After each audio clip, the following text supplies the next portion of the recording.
નમસ્કાર મિત્રો, વિડીયોમાં તમારું સ્વાગત છે। તો દ્વારકાથી મોટા સમાચાર સામે આવી રહ્યા છે। જ્યાં મિત્રો છેલ્લા કેટલા દિવસોથી મેઘરાજા દેવભૂમિ દ્વારકા જિલ્લાને કમોળી રહ્યા છે। ભારે વરસાદને પગલે જિલ્લાના અનેક ભાગોમાં પૂરની સ્થિતિ જોવાઈ છે। જ્યાં મિત્રો અનેક ગામોમાં બેટમાં ફસાઈ ગયા। ત્યારે આજે પણ વરસતા વરસાદ વચ્ચે ખંભાળિયા મેઇન બજારમાં 3 માળની બિલ્ડિંગ ધરાશાયી થઈ ગઈ છે, જેમાં 2 જણા કાટમાળા હેઠળ દટાઈ જતા મોતને ભેટ્યા।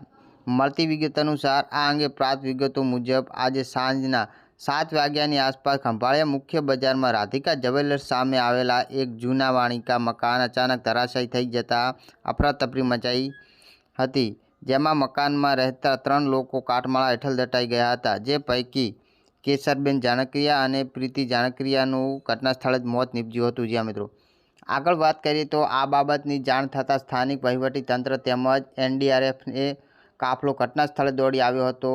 હાલ તો કાટમાળા હેઠળ ફસાયેલા અન્ય લોકોને બહાર કાઢવામાં કામગીરી હાથ ધરવામાં આવી છે। જો કે રાતનો સમય હોવાથી કારણે રેસ્ક્યુ કામગીરીમાં સમસ્યા આવી રહી હતી।